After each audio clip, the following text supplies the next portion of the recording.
तो चलिए आज हम लोग पढ़ेंगे ट्रांसजेनिक एनिमल। आखिर ये ट्रांसजेनिक एनिमल होता क्या है। सबसे पहले देखो, ट्रांसजेनिक एनिमल का मतलब, ये ट्रांसजेनिक ऐसे तुम लोग नहीं समझ पाओगे।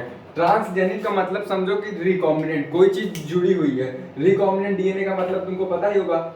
अब रिकॉम्बिनेंट डीएनए क्या होता है, जैसे कि कोई तुम्हारा हुआ डिजायर्ड जीन हुआ और उस डिजायर्ड जीन के साथ कोई हम प्लाज्मिड लगाए, उसी को हम रिकॉम्बिनेंट डीएनए बोल देते हैं। तो ट्रांसजेनिक मतलब हम यहाँ पे समझते हैं कि रिकॉम्बिनेंट होता है। अब यहाँ पे इतना समझ में आ गया तुम लोगों को कि कोई चीज रिकॉम्बिनेंट हो रही है एनिमल में, अर्थात कि एनिमल के डीएनए में हम कोई चीज और डाल रहे हैं। क्या चीज डालेंगे, ये जो हमारा डिजायर्ड जीन होगा इसको हम डिजायर्ड जीन भी बोल सकते हैं, फॉरेन जीन भी बोल सकते हैं, या फिर एक्स्ट्रा जीन भी बोल सकते हैं। तो हम लोग क्या ये बोल सकते हैं कि एनिमल के जीन में या फिर एनिमल के डीएनए में हम लोग ऐसा डीएनए डाल रहे हैं जो कि फॉरेन वाला है, या फिर तुम्हारा डिजायर्ड है फॉरेन डीएनए को ही, या फिर फॉरेन जीन को ही हम लोग डिजायर्ड जीन बोलते हैं। तो यहाँ पे समझना तुम लोग जरा फिगर से कि ये मान लो तुम्हारा एनिमल का डीएनए हुआ और इस एनिमल से हम चाहते हैं कि हम अपना इंसुलिन बना लें। वैसे मोस्टली हम लोग बैक्टीरिया केस में इंसुलिन बनाते हैं, लेकिन तुम लोग समझ लो एनिमल इंसुलिन बना रहा है या फिर कोई प्रोटीन बना रहा है। तुम लोग बाद में पढ़ोगे कि एंटीट्रिप्सिन नाम की प्रोटीन बनाते हैं। अगर जिसमें एंटीट्रिप्सिन नहीं रहता हो तो उनको डिजीज हो जाता है, जिनमें एंटीट्रिप्सिन रहता है उनको डिजीज नहीं होता।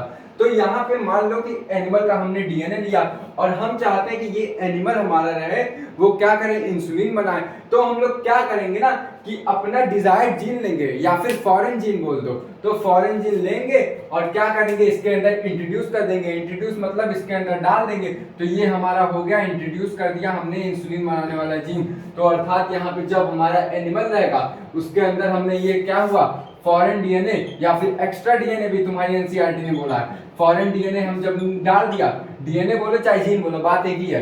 क्या होता है, डीएनए पे जो टुकड़ा रहता है उसी को जीन बोलते हैं, तो उसमें ज्यादा दिमाग मत लगाना है। डीएनए बोल दूं या जीन बोल दूं बात एक ही है। तो यहाँ पे जैसे ही हमने इसको इंट्रोड्यूस किया तो ये क्या करेगा, तुम्हारा इंसुलिन बनाएगा। इंसुलिन कैसे बनाएगा, सबसे पहले ये एमआरएनए में कन्वर्ट होगा तभी इंसुलिन बनाएगा ना, क्योंकि इंसुलिन जो है एक तरीके का प्रोटीन होता है। इतनी बात समझ में आ गई कि ट्रांसजेनिक एनिमल क्या होता है। ट्रांसजेनिक एनिमल डेफिनेशन सुन लो कि ट्रांसजेनिक एनिमल ऐसे एनिमल होते हैं जिनके हम लोग डीएनए में कुछ ना कुछ मैनिपुलेशन करते हैं। मैनिपुलेशन का मतलब कुछ ना कुछ चेंज करते हैं। क्या चेंज करते हैं कि उसमें हम लोग क्या करते हैं, फॉरेन डीएनए या फिर एक्स्ट्रा डीएनए इंट्रोड्यूस करते हैं, जिसकी मदद से जो एनिमल रहता है हमारा मन चाहा प्रोडक्ट, जो जीन हम इंसर्ट करेंगे, जो फॉरेन डीएनए या फिर डिजायर्ड डीएनए इंट्रोड्यूस करेंगे, उसी हिसाब से करेंगे जो हमको जरूरत होगा। जैसे हमको इंसुलिन चाहिए, तो इंसुलिन बनाने वाला हम जब जीन डालेंगे तो हमारा क्या करेगा, ये इंसुलिन बनाएगा, अर्थात कि इसको हम कॉमर्शियल पर्पस के लिए यूज कर पाएंगे। अब हम लोग जेनेटिक या फिर ट्रांसजेनिक एनिमल का कहाँ कहाँ यूज करते हैं, कैसे कैसे यूज करते हैं, उसका हमने पांच तरीके से यूज करते हैं। तो पहला जो है तुम्हारा नॉर्मल फिजियोलॉजिकल एंड डेवलपमेंट में यूज करते हैं, अभी नाम सुनो इसके बारे में डिटेल में बताऊंगा। दूसरा हम लोग स्टडी ऑफ डीएनए में यूज करते हैं। तीसरा हम लोग बायोलॉजिकल प्रोडक्ट में यूज कर सकते हैं। चौथा हम लोग वैक्सीन बनाने में। वैक्सीन बनाना तो इस समय सबसे इंपॉर्टेंट है और मेरे हिसाब से बोर्ड में आ भी सकता है, क्योंकि वैक्सीन हम लोग अभी कोरोना वायरस के ले रहे हैं। तो उस टॉपिक पे अभी बाद में लेटर ऑन डिस्कस करूंगा। और तुम्हारा पांचवा टॉपिक है केमिकल सेफ्टी टेस्टिंग, अर्थात कि जो केमिकल क्या होता है, ड्रग्स जो होते हैं वो हमारे केमिकल से ही बनते हैं। इतनी बात समझ में आ गई। इसमें स्क्रीनशॉट लेना है तो ले लो, फिर हम डिटेल में एक एक टॉपिक पढ़ेंगे। ले लिए स्क्रीनशॉट। अब हम लोग पढ़ेंगे नॉर्मल फिजियोलॉजिकल एंड डेवलपमेंट के बारे में, हम लोग डीप में पढ़ेंगे। देखो इसका मैं नोट्स नहीं दूंगा, ये तुम लोग समझ लो, खुद से एनसीईआरटी से पढ़ लेना। कुछ इस टॉपिक से मैक्सिमम क्वेश्चन कम आता है और जो क्वेश्चन आता है वो बता दे रहा हूँ, आज ही के लेक्चर से होगा। तो हम लोग जो बता रहे हैं नया टॉपिक जो तुम्हारा है नॉर्मल, हम लोग यूजेस पढ़ रहे हैं कि ट्रांसजेनिक एनिमल से का हम कैसे यूज कर सकते हैं। तो नॉर्मल ये हमारा फिजियोलॉजिकल। अब तुम फिजियोलॉजिकल मतलब क्या होता है, मैंने जिसने मेरा ह्यूमन ऑर्गेनिज्म एंड पॉपुलेशन वाला चैप्टर पढ़ा होगा उसको फिजियोलॉजिकल का मतलब अच्छे से पता होगा। नॉर्मल फिजियोलॉजिकल एंड डेवलपमेंट में कैसे हमारा ट्रांसजेनिक का उपयोग होता है। मान लो ट्रांसजेनिक मतलब क्या होता है, रिकॉम्बिनेंट। अब ट्रांसजेनिक एनिमल का मतलब क्या होता है, एनिमल में हमने कुछ अपना मैनिपुलेशन किया उसके डीएनए में, जिसकी मदद से हमने उसमें फॉरेन डीएनए डाला और अपना मनचाहा प्रोडक्ट ऑब्टेन कर लिया। तो हम लोग कैसे करते हैं, मान लो ये मैंने तुमको बताया था कि एक डीएनए हुआ और ये डीएनए में क्या मैंने बताया था कि यहाँ पे मैंने इंसुलिन बनाने वाला जीन डाल दिया। तो जब समझना ध्यान से कि जब हम क्या करेंगे, इसको हटा देंगे, अर्थात कि यहाँ पे जो इंसुलिन बनाने वाला जीन है वो हम लोग हटा देंगे, तो हमारी बॉडी पे फर्क पड़ेगा ना, क्योंकि हमारी इंसुलिन क्या करती है, वो हमारा शुगर को रेगुलेट करती है। हमारी बॉडी में जो शुगर रेगुलेट होता है, शुगर ज्यादा हो जाता है तब भी प्रॉब्लम, कम हो जाता है तब भी प्रॉब्लम, तो इंसुलिन क्या करती है ना, जो हमारी शुगर लेवल रहती है वो कंट्रोल करती है। तो जैसे ही हमने शुगर बनाने वाला जीन जो है वो निकाल दिया, ठीक है, तो हम देखेंगे हमारे फिजियोलॉजिकल में कहीं ना कहीं चेंज आएगा। जब शुगर पेशेंट को देखोगे उनके अंदर क्या सिम्टम रहते हैं, देखते हो ना, उनका जॉइंट वॉइंट पेन होने लगता है। तो जैसे ही हमने इंसुलिन बनाने वाला जीन निकाल दिया तो हमारा फिजियोलॉजिकल चेंज हुआ कि नहीं, हमारी बॉडी में पेन होने लगा। तो पेन क्या है, फिजियोलॉजिकल चेंज है, अर्थात कि हमारी बॉडी के अंदर क्या क्या चेंज हो रहा है। पहला चेंज तो ये होगा कि हमारी बॉडी में पेन होने लगा। दूसरा चेंज क्या हो गया, हमारे बॉडी में जो इंसुलिन है वो नहीं बन पाएगा। अरे मेरे भाई, जब इंसुलिन बनाने वाले जीन में तुम डीएनए से निकाल दोगे तो तुम्हारा इंसुलिन बन पाएगा क्या, तुम खुद सोचो। क्योंकि इंसुलिन बनाने वाला जीन ही जो रहता है बाद में कन्वर्ट होता है प्रोटीन में, और वही प्रोटीन क्या होता है, इंसुलिन कहलाता है। तो पहला तो हमको समझ में आ गया नॉर्मल फिजियोलॉजिकल में क्या होता है कि अगर हम अपना जीन निकाल दें तो हम क्या कर सकते हैं, पता कर सकते हैं कि ये हमारा जीन कैसे इंपॉर्टेंट है। अब जब तुम इंसुलिन निकाल दिए, इंसुलिन बनाने वाला जीन, तो तुमको पता चल जाएगा नहीं कि ये वाला जीन हमारा इंसुलिन बनाता था, और जैसे ही हमने ये वाला जीन यहाँ से डीएनए से निकाल दिया तो क्या हुआ, जो हमारा इंसुलिन है वो नहीं बन पा रहा, अर्थात कि हम पता पा जाएंगे कि जो ये वाला जीन है, ये वाला जीन यहाँ पे जब रहेगा तो इंसुलिन बनाएगा, तो हम उससे आइडेंटिफाई कर लेंगे कि ये जो इंसुलिन है वो जो है फिजियोलॉजिकल प्रोसेस को कहीं ना कहीं दर्शा रहा है। कैसे दर्शा रहा है, जब ये निकल जाएगा तो इंसुलिन नहीं बनेगी, जब ये जुड़ा रहेगा तो इंसुलिन बनेगी। अब हम डेवलपमेंट में कैसे इसका रोल देखते हैं, तो जब हम यहाँ पे इंसुलिन डाले रहेंगे ना तो हमारी बॉडी में ग्रोथ होती है, मतलब कि हमारी जो लंबाई है उसमें ग्रोथ होती है। तो जैसे ही हम यहाँ पे ये हटा लेंगे, पहला तो फिजियोलॉजिकल चेंज हुआ, क्योंकि फिजियोलॉजिकल जो तुम्हारा नॉर्मल नहीं रहेगा, क्योंकि जब इंसुलिन बन ही नहीं पाएगा तो भाई तुम्हारा अंदर वाला जो सिस्टम है वो नॉर्मल तो वर्क कर ही नहीं पाएगा। और दूसरा इंसुलिन का क्या रोल होता है, वो हमारा ग्रोथ डेवलपमेंट करवाता है, अर्थात की ग्रोथ होता है, तो उसी को हम लोग डेवलपमेंट कहते हैं। डेवलपमेंट मतलब होता है जो बाहरी रूप से डेवलपमेंट होता है ना, उसी को हम लोग ग्रोथ डेवलपमेंट बोल देते हैं। मतलब कि मॉर्फोलॉजिकल चेंज, जैसे हम बड़े हो रहे हैं ना तो तुम्हारा डेवलपमेंट में आएगा, लेकिन जो फिजियोलॉजिकल अर्थात कि हमारी बॉडी के अंदर जितनी भी फिजियोलॉजिकल एक्टिविटी चल रही है, तुम लोग सुनोगे मेटाबॉलिक एक्टिविटी जो होती है, या फिर रिस्पायरेशन एक्टिविटी होती है, या फिर सर्कुलेशन होता है, वो सारी जो है फिजियोलॉजिकल एक्टिविटी होती है, तो उसमें चेंज हो जाएगा। तो इतनी बात समझ में आ गई, ये पहला टॉपिक समझ में आ गया, एनसीईआरटी से रीड कर लेना, बहुत आसानी समझ में आएगा। बस नॉर्मल, फिजियोलॉजिकल एंड डेवलपमेंट का ट्रांसजेनिक एनिमल में क्या यूज है, अब साधारण भाषा में समझ लेना। अगर उतना समझ लिया तो ये समझ लो कि जो हमारा नॉर्मल जीन है या फिर डीएनए है, उसमें से अगर हम कोई जीन निकाल लेंगे तो हमको इंपॉर्टेंस पता चल जाएगी। कैसे इंपॉर्टेंस पता चलेगी, जब वो हम जीन निकाल लेंगे तो भाई वो जब वो जीन निकाले तो वो इंसुलिन बना ही नहीं पाएगा डीएनए, क्योंकि इंसुलिन बनाने वाला जीन नहीं है। तो जैसे ही हम ये डालेंगे तो हमारा ट्रांसजेनिक एनिमल क्या करेगा, या फिर ट्रांसजेनिक जीन क्या करेगा, डीएनए क्या करेगा, जो नॉर्मल फंक्शन कर लेगा और क्या करेगा, डेवलपमेंट कर लेगा। इतनी बात समझ में आ गई। हम लोग दूसरे टॉपिक पे आते हैं। दूसरा टॉपिक है हम ट्रांसजेनिक एनिमल से क्या कर सकते हैं ना, कि हम स्टडी ऑफ डिजीज के बारे में, मतलब कि डिजीज कैसे हो रहा है और उससे बचे कैसे, वो हम पता कर सकते हैं। तो दूसरा हमारा टॉपिक है स्टडी ऑफ डिजीज, अर्थात कि हम डिजीज के बारे में पता कर सकते हैं। तो इसका पहले मैं खुद से एग्जांपल देता हूँ, फिर एनसीईआरटी वाला एग्जांपल देता हूँ। तो एग्जांपल से ज्यादा समझ में आएगा। मान लो ये तुमको निमोनिया हुआ, निमोनिया। अब निमोनिया किससे होता है, निमोनिया तुम्हारा होता है स्ट्रेप्टोकोकस निमोनिया से होता है। स्ट्रेप्टोकोकस निमोनिया तुम्हारी बैक्टीरिया से बिलोंग करती है। तो ये जो निमोनिया है, जैसे ही तुमको कॉज की, ये किससे कॉज होती है, ड्रॉपलेट से, जो हम छींक मारते हैं ना उसी से कॉज होती है, जो कि हम लोग पढ़ेंगे ह्यूमन डिजीज एंड वेलफेयर में, इसका डिटेल में पढ़ेंगे। तो निमोनिया हमारा जो किससे कॉज होता है, स्ट्रेप्टोकोकस निमोनिया से। अब जब निमोनिया कॉज हुआ तो हमारी जो एल्वुलाई रहती है, एल्वुलाई में पानी भर जाता है। जब पानी भर जाएगा तो तुम्हारा जो एक्सचेंज ऑफ गैसेस होगा वो कम हो जाएगा, तो हमारे में जो O2 concentration in the blood है वो भी कम हो जाएगा। ऐसे ये बताने लायक नहीं था तब भी बता दिया। तो जब निमोनिया बनाने वाला जीन तुम्हारे सेल को इन्फेक्ट कर देगा तो उसका हम लोग क्या समझ लेंगे, कैसे वो इन्फेक्शन करवा रहा है, कैसे इन्फेक्शन करवा है निमोनिया वाला, कि निमोनिया हमारा ड्रॉपलेट से गया और कौन कॉज कर रहा है, बैक्टीरिया कॉज कर रहा है, और कौन सा बैक्टीरिया, स्ट्रेप्टोकोकस निमोनिया। तो हम उसका पैटर्न जान जाएंगे कि कैसे वो कॉज कर रहा है। तो हम क्या जानेंगे कि स्टडी ऑफ डिजीज में क्या क्या हम जान लेंगे। सबसे पहले हम पैटर्न ऑफ इन्फेक्शन जानेंगे, पैटर्न ऑफ इन्फेक्शन, अर्थात कि जो इन्फेक्शन हो रहा है उसका पैटर्न क्या है। जैसे ही तुम्हारा स्ट्रेप्टोकोकस निमोनिया तुम्हारे ऊपर आया, वो क्या करेगा, यहाँ से जो ट्रैकिया ब्रोंकी ब्रोंकियोल्स पे जाके तुम्हारा लंग्स में आ जाएगा। लंग्स में कहाँ आएगा, एल्वोलाई में आएगा, दिखने रहा नहीं होगा तो तुम्हारा एल्वोलाई में जाएगा। एल्वोलाई में तुम्हारा क्या है, फ्लूइड आ जाएगा। जब फ्लूइड आ गया तो तुम्हारा एल्वोलाई क्या होता है, एक्सचेंज ऑफ गैस करवाता है। क्या क्या एक्सचेंज करवाता है, जो तुम्हारा एल्वोलाई रहेगा वो क्या करेगा, ब्लड वेसल्स है, ये ब्लड वेसल से CO2 लेगा और यहाँ एल्वोलाई ब्लड वेसल में O2 देगा। अब जब यहाँ पे पानी भर गया तो ये O2 दे ही नहीं पाएगा। अल्टीमेटली क्या होगा कि जो तुम्हारा ब्लड वेसल्स में O2 का कंसंट्रेशन है वो मेरे भाई कम हो जाएगा। तो हमने क्या जाना स्टडी ऑफ डिजीज में, ट्रांसजेनिक में, जैसे ही हमारे ऊपर कोई पैथोजन आया या फिर पैथोजन का जीन आया। पैथोजन क्या होता है जान रहे हो ना, कि disease causing agent is known as pathogen. तब पैथोजन आया तो तुम्हारे जीन में कुछ हलचली हुई।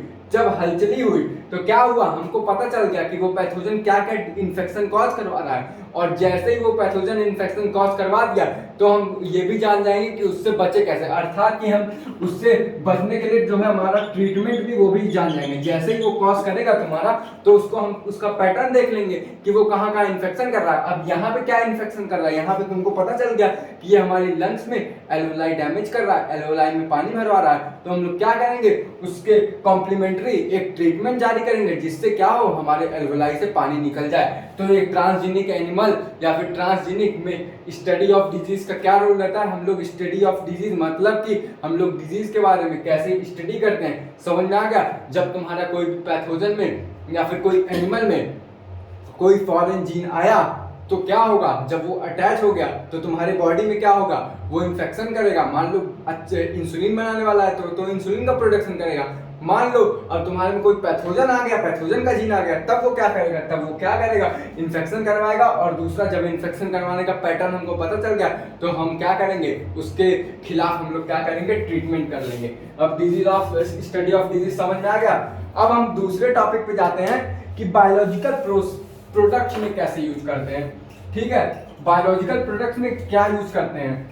देखो, बायोलॉजिकल प्रोडक्ट मतलब जो तुम्हारा दूध होता है या फिर तुम्हारे बॉडी में कोई डिजीज हो जाए उसी को हम लोग बायोलॉजिकल प्रोडक्ट बोलते हैं। तो यहाँ पे मैं हेडिंग लिख दे रहा हूँ, बायोलॉजिकल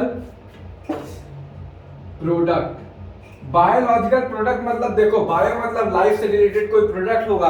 तो बायोलॉजिकल प्रोडक्ट में क्या होता है ना मेरे भाई, कि मान लो जैसे कि एक गाय हुआ, ठीक है, वो गाय में तुम्हारा मान लो एंटीबॉडी कम है, या फिर गाय में तुम सिंपली समझो कि गाय में कम प्रोटीन होता है in comparison to a women of homo sapiens. मतलब हिंदी में समझना कि कोई महिला के अंदर जो मिल्क प्रोड्यूस होता है उसमें काफी ज्यादा एंटीबॉडी रहती है, लेकिन एंटीबॉडी के साथ साथ प्रोटीन भी रहती है। लेकिन अगर वही महिला का कंपेयर तुम करोगे गाय से, तो गाय में जो तुम्हारी प्रोटीन रहती है वो कम रहती है, तभी महिला कम प्रोड्यूस करती है दूध, तभी गाय ज्यादा करती है। जो चीज कम प्रोड्यूस होती है ना वो चीज हमेशा ज्यादा होती है, मतलब ज्यादा क्वांटिटी में उसका जो न्यूट्रिशन वैल्यू है वो ज्यादा रहती है। अब गाय इतना ज्यादा प्रोड्यूस कर रही है तो उसमें कहीं ना कहीं न्यूट्रिशन वैल्यू कम रहती है, तभी वो ज्यादा प्रोड्यूस करती है। ये वैसे कॉमन सेंस वाली बात है।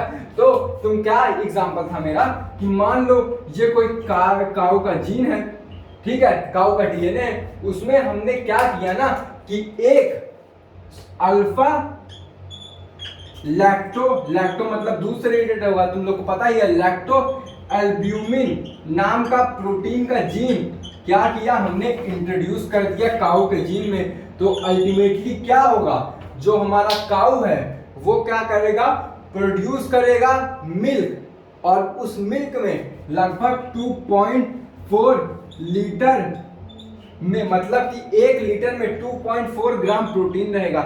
सोचो मेरे भाई, हम अगर अल्फा लैक्टो एल्ब्यूमिन जीन डाल दे किसी गाय के जीन में, तो वो जीन क्या करेगा ना, उस जीन की मदद से उस गाय में 2.4 ग्राम पर लीटर दूध आएगा। बहुत ज्यादा होता है। तुम अगर कोई बॉर्नविटा का वो पन्नी को नहीं देखो, मतलब बॉर्नवीटा देखोगे तो उसमें भी 5 ग्राम प्रोटीन लिखा रहता है, और जब पूरे डब्बे खत्म करोगे तब समझ रहे हो ना, मतलब एक तुम लोग बॉर्नवीटा का स्पून लिए और ग्लास लिए पूरा फुल, उसको जब डालोगे तब तुम्हारा 5 ग्राम प्रोटीन मिलेगा, और इसमें बिना डाले ही तुम्हारा इतना मिल रहा है। अगर नॉर्मली तुम लोग है ना दूध तो उसमें प्रोटीन की मात्रा कम रहेगी, लेकिन जैसे ही हमने वुमेन वाला मतलब कि महिला वाला ह्यूमोसैपियंस में अल्फा लैक्टो एल्ब्यूमिन जीन लिया तो उससे क्या हुआ, हमारा जो मिल्क है उसमें क्या हुआ, प्रोटीन का अमाउंट ज्यादा हो गया।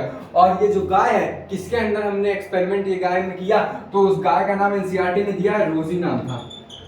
रोजी वैसे लड़की का नाम लग रहा है, तो लड़की का नाम याद हो जाएगा, तुम लोगों को पता है। अब इसका एक और एग्जांपल हम लोग देते हैं, एनसीईआरटी में देख लेता हूं मैं कौन सा एग्जांपल है।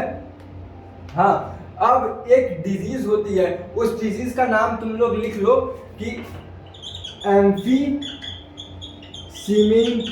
अब ये एम्फीसीमिन एक डिजीज होती है, एम्फीसीमिन ही है ना, हाँ, एम्फीसीमा नाम की एक डिजीज होती है। और इस डिजीज में क्या होता है ना कि इस डिजीज में हम लोग लेते हैं कि अल्फा ट्राइपेप्सिन, ये अल्फा ट्राइपेप्सिन, तुम ट्राइपेप्सिन नाम सुने हो कि नहीं? ट्राइपेप्सिन प्रोटीन को जो पेप्सिन, जो ट्राइपेप्सिन होता है वो प्रोटीन की लाइसिस करवाता है, अर्थात कि प्रोटीन का ब्रेकडाउन करवाता है। तो अल्फा ट्राइपेप्सिन पेप्सिनेज लग गया तो प्रोटीन को तोड़ेगा।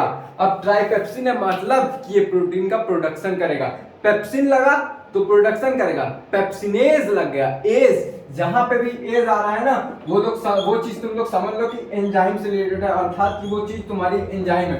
तो अल्फा ट्राइपेप्सिन है, तो जब हम लोग जिसके अंदर ये वाला जीन नहीं रहेगा, मतलब ट्राइपेप्सिन वाला जीन नहीं रहेगा, उसको क्या डिजीज होगा, एम्फीसीमा, एम्फीसीमा नाम की डिजीज हो जाएगी। लेकिन जैसे कि ये तुम्हारा डीएनए हो गया, और इस डीएनए में हमने क्या किया कि यहाँ पे तुम्हारा जो है ये जो अल्फा ट्राइपेप्सिन है वो वाला जीन हटा दिया। तो जब ये वाला अल्फा ट्राइपेप्सिन वाला जीन हटा दिया ना तो उस एनिमल को क्या हो जाएगा, एम्फीसीमिन। अब एम्फीसीमिन हो गया, जैसे ही हम यहाँ पे ट्राइपेप्सिन डाल देंगे उसके जीन में तो क्या होगा, अल्टीमेटली हमारा एम्फीसीमा नाम की जो डिजीज है वो हमको नहीं हो पाएगी। और एनसीईआरटी में बहुत सारे एग्जांपल है, वो तुम देख लेना। अब एक चीज और मैं तुमको बताना भूल गया, जो हमने सोर्स ऑफ या फिर हमने जो ये पढ़ा था स्टडी ऑफ डिजीज, हम इस डिजीज का स्टडी कैसे करते हैं ट्रांसजेनिक एनिमल की मदद से, तो उसमें एक और एग्जांपल है कैंसर का जो तुम्हारे एनसीईआरटी में दिया है। तो कैंसर के हम लोग कैसे करते हैं, मान लो कि हमने कोई माइस ले लिया, ठीक है, सुन लेना, ये इंपॉर्टेंट मेरे को लगा तभी बता रहा हूँ। माइस हुआ, ये माइस का हमने डीएनए लिया, अब हम माइस के डीएनए में क्या करते हैं, हम अपना डाल देते हैं कैंसर वाला जीन। और कैंसर वाला जीन कौन सा होता है बताओ, जो ह्यूमन एंड डिजीज वेलफेयर पढ़ चुके होंगे अपने स्कूल में उनको पता होगा, प्रो ऑन्कोजीन होता है जो तुम्हारा कैंसर कॉज करता है। प्रो ऑन्कोजीनिक बाद में कन्वर्ट होता है, प्रोटो ऑन्कोजीन बाद में कन्वर्ट होता है ऑन्कोजीन में, जो हमारा कैंसरस जीन होता है। तो इसमें हमने क्या किया, माइस के जीन में, माइस देखो एक्सपेरिमेंट करने के लिए बहुत ज्यादा यूज होता है। तो यहाँ से एक पॉइंट आ गया कि मैक्सिमम हम लोग ट्रांसजेनिक एनिमल, पिग बना लो, कैट बना लो, डॉग बना लो, कुकुर बिहार कुल बना लो, लेकिन 95% से ज्यादा हम लोग माइस का यूज करते हैं ट्रांसजेनिक एनिमल में। ये तुम्हारा सीबीएसई का आया है वो क्वेश्चन है, और साथ में नीट में भी आया है, मुझको भी याद आ गया तो बता दे रहा हूँ कि मैक्सिमम हम लोग ट्रांसजेनिक एनिमल में कौन से एनिमल का यूज करते हैं। तो तुम्हारा आंसर रहेगा कि माइस। जैसे ही आप क्वेश्चन आए खट्ट से टिक लगा देना, माइस क्वेश्चन में पढ़ में मत करना अगर माइस ऑप्शन में रहे तो, ठीक है। तो इन माइस में तुम्हारा क्या हुआ कि जैसे हमने जीन लिया और उसमें क्या किया, प्रोटो ऑन्कोजीन डाल दिया या फिर ऑन्कोजीन डाल दिया, तो हम क्या देखेंगे कि माइस में जैसे ही हमने कैंसरस जीन डाली तो माइस में कुछ सिम्टम्स आएंगे। तो उस सिम्टम्स का हम स्टडी करेंगे। जैसे ही हमने उसको डाला कैंसरस जीन, तो जो कैंसरस जीन है मुंह को इन्फेक्ट कर रहा है। कैंसर कई प्रकार के होते हैं, मुंह के, फेफड़े के, गले के, कहीं के भी कैंसर ले लो, स्किन के। तो हम जो जीन डालेंगे उससे हम लोग माइस में कहाँ देखेंगे इन्फेक्शन हो रहा है। तो जैसे ही हम वहाँ पे इन्फेक्शन आइडेंटिफाई कर लिए तो हम क्या देखेंगे, उसका ट्रीटमेंट भी देखेंगे, तभी वो स्टडी ऑफ डिजीज में आ जाएगा। इतनी बात समझ में आ गई। अब हम लोग अपने करंट टॉपिक पे आते हैं। बायोलॉजिकल प्रोडक्ट में हमने क्या देखा कि कोई भी हमारा जीन है उसमें हम कोई भी फॉरेन जीन इंसर्ट कर देंगे तो वो हमारा चाहत भरा प्रोडक्ट रहेगा। चाहत भरा प्रोडक्ट का एग्जांपल मैंने बताया कि जैसे ही मान लो तुम्हारी एक काऊ है, उसका नाम रोजी है, उसमें हम लोग क्या करेंगे कि एनिमल वाला जीन डालेंगे, अर्थात कि वुमेन वाला जीन डालेंगे। कौन सा? Alpha lacto albumin. ये क्या होता है? प्रोटीन रिच जीन होता है। जैसे ही हम इसमें इंसर्ट करेंगे तो हमारा जो काऊ है या फिर रोजी है, रोजी बोल दो प्यार से, तो रोजी जो है 2.5 ग्राम पर लीटर क्या देगा? दूध देगा, जिसमें 2.4 ग्राम प्रोटीन रहेगा। और हमने दूसरा एग्जांपल लिया कि तुम्हारा कोई भी जीन है और उसमें अगर हम लोग क्या करें, अल्फा ट्राइपेप्सिन नाम का जो जीन है वो निकाल लें तो अल्टीमेटली एनिमल क्या कॉज होगा? एम्फाइसीमा। लेकिन जैसे ही हम ये ट्राइपेप्सिन अल्फा ट्राइपेप्सिन वाला जीन डालेंगे तो उस एनिमल को एम्फीसीमा नाम का जो डिजीज है वो नहीं होगा। That's all. इतनी बात समझ में आ गई तुम लोगों को? इसका स्क्रीनशॉट लेना है तो वैसे समझने वाला टॉपिक है, तो ये बिना पेन कॉपी लिए बैठ जाओगे तब भी समझ जाओगे। वैसे इस टॉपिक से क्वेश्चन नहीं आता, जो क्वेश्चन आया था नीट में ये वाला क्वेश्चन आया था, तो मैंने अभी तुम लोग को क्लियर कर दिया। और ये जो काऊ है रोजी, ये एक चीज और याद रखो, ये फर्स्ट ट्रांसजेनिक काऊ है, अर्थात कि ये जो पहली काऊ है जिसमें हम लोग फर्स्ट ट्रांसजेनिक एक्सपेरिमेंट किए थे। कि एक्सपेरिमेंट क्या किए थे वही मैंने तुमको समझा दिया। तो ये काऊ रोजी जो है ये क्या है, ये भी क्वेश्चन आ सकता है सीबीएसई बोर्ड में। सीबीएसई बोर्ड वाले लल्लू पल्लू क्वेश्चन बनाते हैं, तो इसमें क्या है, फर्स्ट ट्रांसजेनिक काऊ अगर पूछे तो बोल देना रोजी है। किस लिए हुआ था? क्योंकि हमने दूध में प्रोटीन का अमाउंट ज्यादा करना था। अब हम लोग तो अपने दूसरे टॉपिक पे आते हैं, वैक्सीन सेफ्टी। और यहाँ से मेरा सिक्स सेंस बोल रहा है कि इस बार सीबीएसई में तो क्वेश्चन आ सकता है। क्यों आ सकता है? क्योंकि ये करंट टॉपिक है। देख भाई, अगर नहीं आया तो गरियाने में मत लगना, लेकिन ये वाला मुझको ऐसा लग रहा है। लेकिन ये जो माउस वाला बोला था ना, माइस वाला, वो पक्का आएगा तुम लोगों में, क्योंकि वो नीट का क्वेश्चन रह चुका है। मैंने अभी सर्च मार रहा था क्वेश्चन में, ये बायोटेक्नोलॉजी एंड इट्स एप्लीकेशन का, तो उसमें लगभग 1-2 क्वेश्चन आता है इस चैप्टर से। और एक कोई पता नहीं कौन लवंडा था, अरविंद दीक्षित नाम का, बोल रहा था कि इस चैप्टर से 6-7 क्वेश्चन आते हैं। तो अगर 6-7 क्वेश्चन किसी नीट के पेपर में आ जाए तो बताना मुझको। पता नहीं, कुछ लोग होते हैं ना, देखते बहुत जलते हैं। तो अब हमारा दूसरा टॉपिक क्या था? Vaccine safety. अब ये वैक्सीन सेफ्टी में क्या होता है मेरे भाई, जैसे कि मान लो इस टाइम क्या चल रहा है, तुमको करंट वाला एकदम लेके चलना, कोरोना वायरस चल रहा है। तो कोरोना वायरस से हमने क्या किया? एंटीबॉडी बनाया। अब वो एंटीबॉडी किससे बनती है कि हम लेते हैं डेड कोरोना वायरस, जो हम वैक्सीन लगवाते हैं ना, वो भाई कोरोना वायरस हो रहता है, लेकिन वो डेथ हो जाता है। तो तुम लोग ये मत सोचना वैक्सीन किसी और चीज से बनता है, वायरस से बनता है बे, तुम लोग पगलाट हो। तो तभी वो क्या करता है, जैसे ही हम जो वैक्सीन डालते हैं ना, वो इनएक्टिव फॉर्म में रहता है। मतलब कि जो कोरोना वायरस हम अपनी बॉडी के अंदर डाल रहे हैं, जीके के लिए बता रहा हूँ, जो कोरोना वायरस वाला वैक्सीन है, जैसे ही हम अपनी बॉडी में डालेंगे ना, वो इनएक्टिव फॉर्म में कोरोना वायरस रहता है, लेकिन कुछ % वो एक्टिव रहता है, तभी हमारे अंदर सिम्टम आते हैं। तो जैसे ही हमने लो डोज लिया कोरोना वायरस का, देख रहे हो ना वैक्सीन अलग अलग डोज में लग रही है, अगर ज्यादा डाल दोगे ना वैक्सीन तो भाई कोरोना वायरस उसमें कुछ एक्टिव रहते हैं। तो जैसे ही तुम ज्यादा डाल दोगे ना, तो भाई तभी लोग मर जाते हैं। तभी क्या किया गया, वैक्सीन को 2-2 पार्ट में डिवाइड करा गया। वैसे जीके के लिए बता रहा हूँ, रटने समझ ले लो जिसको समझना होगा।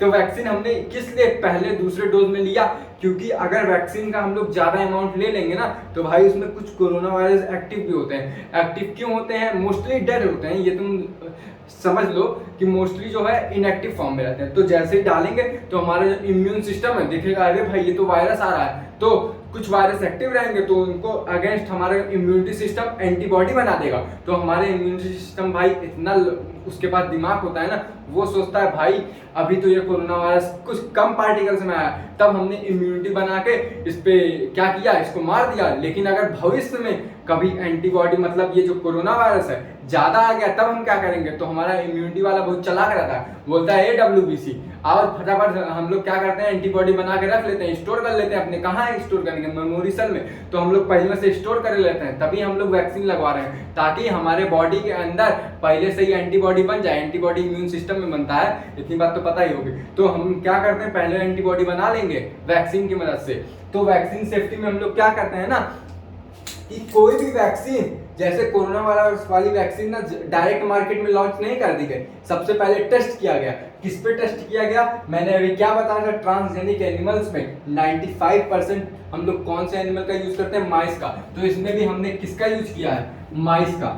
माइस मतलब चूहा होता है, मेरे घर में बहुत चूहे हैं। तो हम लोग यहाँ पे क्या करते हैं, माइस लेते हैं। तो हम लोग कैसे किए, मान लो कोरोना वायरस से समझा रहा हूँ, कोरोना वायरस आया यहाँ पे, तो उसका हम लोग क्या करेंगे, जैसे कि उसका कॉम्प्लीमेंट्री हम लोग वैक्सीन बनाएंगे। तो हम लोग वो वैक्सीन जो बनाने से पहले ना हम लोग क्या चेक करेंगे, ये माइस के डीएनए में हम लोग कौन सा जीन डालेंगे, कोरोना वायरस वाला जीन डाल देंगे इसके डीएनए में। फिर हम लोग देखेंगे कि वैक्सीन माउस बना दूं, पता नहीं क्या बन रहा है, थोड़ा बे माइस समझ लो, चलो बत्तख लग रहा है, वैसे माइस समझ लो, तो माइस है ये, मान लो बत्तख में लग रहा है बे, छोड़ो, चलो ये मान लो माइस है, इसका हम लोग डीएनए ले लिए। अब इसका डीएनए में हमने क्या किया, कोरोना वायरस वाला जीन डाल दिया। तो जैसे ही हम अपनी सुइया लेंगे ना, भैंसिया वाला सुइया मत समझ लेना तुम लोग, ठीक है, जैसे ही सुई डालेंगे मतलब वैक्सीन डालेंगे, यहाँ पे वैक्सीन भरा हुआ है, तो जैसे डालेंगे तो हम लोग देखेंगे कि जो हमारा जीन है वो अगर यहाँ से नहीं हटा, मतलब कि जो सिम्टम्स है यहाँ से डिसअपीयर नहीं हुए, तो हम लोग समझ लेंगे कि हमारी वैक्सीन फर्जी है।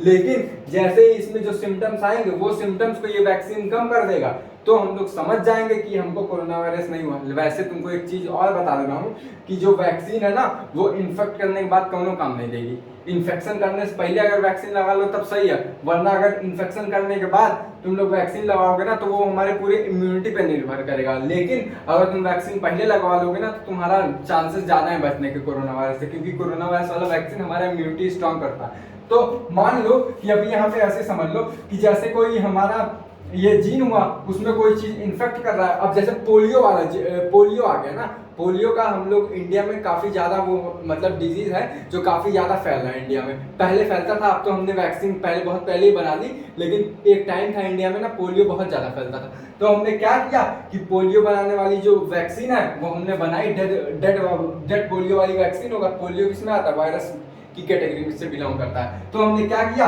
डेड पोलियो लिया, इसके अंदर माइस के अंदर इंट्रोड्यूस कर दिया। फिर हमने क्या किया, जब इसको हमने कॉज करवाया, किससे कॉज करवाया, पोलियो वाले वायरस से। तो हमने देखा कि ये जो हमारा चूहा है वो सरवाइव कर ले रहा है। तो उससे हम लोग क्या समझ जाएंगे कि हमारी जो वैक्सीन सेफ्टी है, या फिर जो हमारी वैक्सीन है वो सेफ है, ह्यूमंस के लिए दे सकते हैं। तो यहाँ से एक क्वेश्चन मुझको ये लग रहा है कि जो वैक्सीन सेफ्टी हम किस किस एनिमल पे कर सकते हैं। तो पहला हमारा हुआ माइस हुआ, दूसरा हमारा हुआ क्या हुआ, मंकी।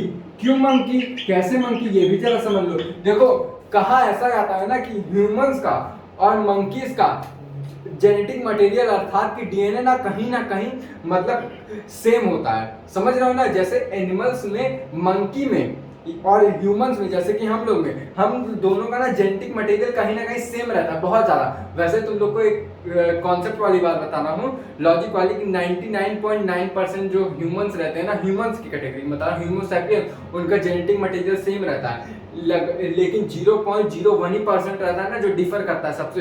अर्थात कि यहाँ पे तुम मेरा या जीन ले लो या फिर किसी और का जीन ले लो, दोनों का मैच करोगे ना तो कहीं ना कहीं मैच करेगा। 0.01% रहता है जो डिफर रहता है, ये तुम ह्यूमन जीनोम प्रोजेक्ट में पढ़े भी होगे। तो हम लोग क्या बोलते हैं कि वैक्सीन सेफ्टी का टेस्ट किस पे कर सकते हैं। तो पहला हुआ हमारा माइस हुआ, दूसरा हमारा हुआ बंदर हुआ। अब इसमें हम लोग क्या करते हैं, जो वैक्सीन रहता है वो इंट्रोड्यूस करते हैं मंकी और माइस के अंदर। तब उसके बाद हम देखते हैं कि वो जो हमारा पैथोजन है उसको हम लोग डिजीज जैसे ही कॉज करवाएंगे, अगर इसमें इसके सिम्टम्स नहीं आए और इसमें कुछ बीमारी नहीं हुई, तो हम समझ जाएंगे कि हमारी वैक्सीन जो है सेफ है। अगर सिम्टम्स आ गए तो हम क्या समझेंगे कि हमारी वैक्सीन सेफ नहीं है, इसको मार्केट में मत भेजो। और कोरोना वायरस का भी टेस्ट ऐसे किया गया था, पहले उसको एनिमल पे चेक किया गया था तभी हमको दिया गया, वरना अगर ऐसे करते ना तो भाई हम लोग चपा उपा जाते। और मैं अब तक चपा गया होता, कहीं को अभी 2 दिन पहले मैं वैक्सीन लगवाया हूँ। अब हमारा जो लास्ट टॉपिक है वो टॉपिक है केमिकल टेस्टिंग। अब हम लोग केमिकल्स में क्या आता है ना, केमिकल में तुम्हारे को ड्रग आएगा, तो हम लोग अब पढ़ेंगे केमिकल सेफ्टी टेस्ट देखो, ये जो टॉपिक है ना, ये तुम लोग एक बार एनसीईआरटी से रीड कर लेना मेरी मानो तो। मैं यहाँ पे समझा दे रहा हूँ, लेकिन तुम एनसीईआरटी से रीड करोगे ना तुम्हारा एकदम क्लियर कॉन्सेप्ट हो जाएगा।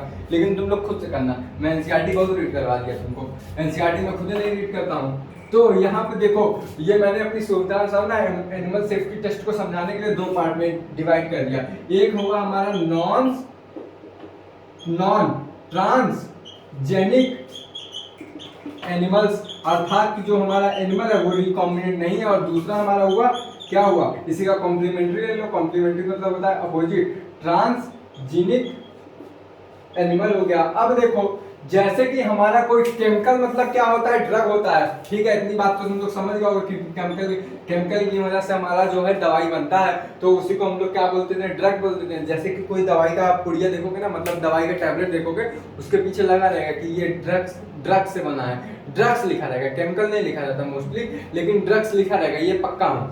केमिकल कंपोजिशन भी लिख सकता है, या फिर कौन कौन से ड्रग से ये दवाई बनी है वो भी लिखा जाता है। तो कोई भी ड्रग हम लोग मार्केट में लाने से पहले ना टेस्ट करते हैं, वरना ऐसा नहीं है कि भाई तुमको ड्रग्स दे दिए बिना टेस्ट किए, और क्या किया वो तुम्हारा, कौन कहता है कि टाइफाइड ठीक हो, वो तुम्हारा उसमें सैल्मोनेला टाइफाइड डाल दिए उस ड्रग्स में, और तुमको उधर टाइफाइड हो गया, तो तुम्हारा अल्टीमेटली स्मॉल इंटेस्टाइन डैमेज हो जाएगा। वैसे ही ह्यूमन डिजीज एंड वेलफेयर में पढ़ोगे तुम लोग, ऐसे समझा दिया।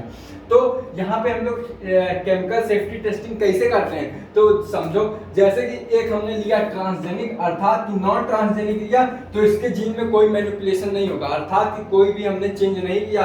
और ट्रांसजेनिक में क्या होगा कि हमारा जो जीन होगा उसमें कहीं ना कहीं हम मैनिपुलेशन करेंगे, अर्थात कि फॉरेन जीन डालेंगे। अब मान लो कि ये जो जीन है ये कौन सा है, टाइफाइड कॉज करने वाला जीन है, और कौन टाइफाइड कॉज करने वाला जीन है, टाइफाइड कॉजिंग जीन हुआ, ठीक है। अब ये टाइफाइड कॉजिंग जीन है। अब यहाँ पे कोई नॉन ट्रांसजेनिक का मतलब कि इसमें हमने कहीं मैनिपुलेशन नहीं किया किसी भी फॉरेन जीन का, तो हम क्या करेंगे, जैसे ही हमने इसमें अपना जो केमिकल टेस्टिंग किया, जैसे कि किसी एनिमल को या फिर माइस को तुम्हारा हो गया कोई भी डिजीज, जैसे कि टाइफाइड डिजीज हो गया, तो उस माइस को हम क्या करेंगे, देंगे, क्या देंगे, केमिकल्स या फिर ड्रग्स देंगे।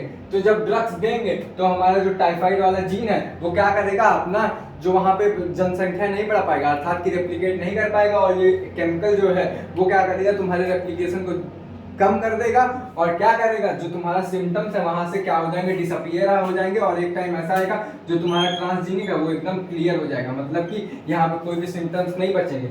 और यहाँ पे तुम भाई ड्रग्स दिए, लेकिन यहाँ पे कोई प्रभाव ही नहीं पड़ेगा, क्योंकि मेरे भाई यहाँ पे तो टाइफाइड हुआ ही नहीं है ना, और तुम कौन सा ड्रग्स डाले हो जो हमारा यहाँ पे टाइफाइड करवा रहा है। तो जब टाइफाइड वाले जीने नहीं रहा, तो यहाँ पे मतलब ये जो फॉरेन जीन रहा या फिर फॉरेन डीएनए रहा, जब यहाँ पे फॉरेन डीएनए नहीं रहेगा, तो जो ड्रग्स डाल दोगे इसको एनिमल, इस वाले एनिमल को, यहाँ पे कुछ प्रभाव ही नहीं पड़ेगा। लेकिन यहाँ पे ट्रांसजेनिक एनिमल में यहाँ पे तो तुमने भाई अपना जो ड्रग, जो तुम्हारा टाइफाइड वाला जीन था, मतलब कि जो टाइफाइड कॉज कर रहा था वो भी यहाँ पे था, तो जैसे ही ड्रग्स डालोगे तो ये क्या करेगा, सेंसिटिव नेचर का हो जाएगा, अर्थात कि यहाँ पे जो ये सिम्टम्स शो कर रहा था वो कम होने लगेंगे। अर्थात यहाँ पे मैं ये बोल सकता हूँ कि जो केमिकल सेफ्टी टेस्टिंग है उसमें जो हमारा ट्रांसजेनिक एनिमल होता है ये क्या होता है, हाइपर सेंसिटिव होता है, या फिर सेंसिटिव बोल दो, किसके प्रति, जो हमारा ड्रग्स के प्रति। लेकिन जो तुम्हारा नॉन ट्रांसजेनिक होता है यहाँ पे भी प्रभाव पड़ेगा, लेकिन इसके कंपैरिजन में कम पड़ेगा।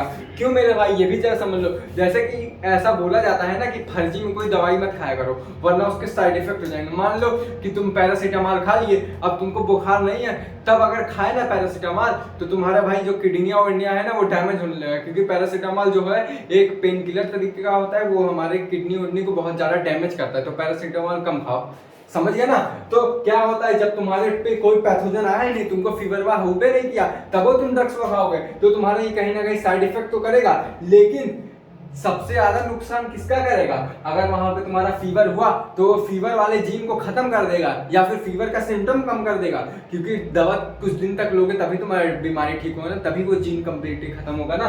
तो यहाँ पे ये समझ में आया हमको कि ट्रांसजेनिक एनिमल जो होता है ड्रग्स के प्रति ज्यादा सेंसिटिव होता है। क्यों सेंसिटिव होता है, क्योंकि यहाँ पे हमारा फॉरेन जीन भी अवेलेबल रहता है, जब फॉरेन जीन रहेगा तभी तो वो अपना एक्शन, मोड ऑफ एक्शन करेगा। लेकिन यहाँ पे नॉन ट्रांसजेनिक में हमारा जो है कोई फॉरेन जीन ही नहीं, या फिर एक्स्ट्रा डीएनए ही नहीं है तो हमारा जो ड्रग्स है इम्पैक्ट नहीं डालेगा, लेकिन इम्पैक्ट इसके कंपैरिजन में नहीं डालेगा। ऐसा नहीं है कि एकदम प्रभाव नहीं डालेगा, डालेगा, लेकिन जो ट्रांसजेनिक एनिमल है उसके कंपैरिजन में कम डालेगा। तो आज की बातें यहीं तक, कल की बातें कल करेंगे। जय हिंद, जय भारत।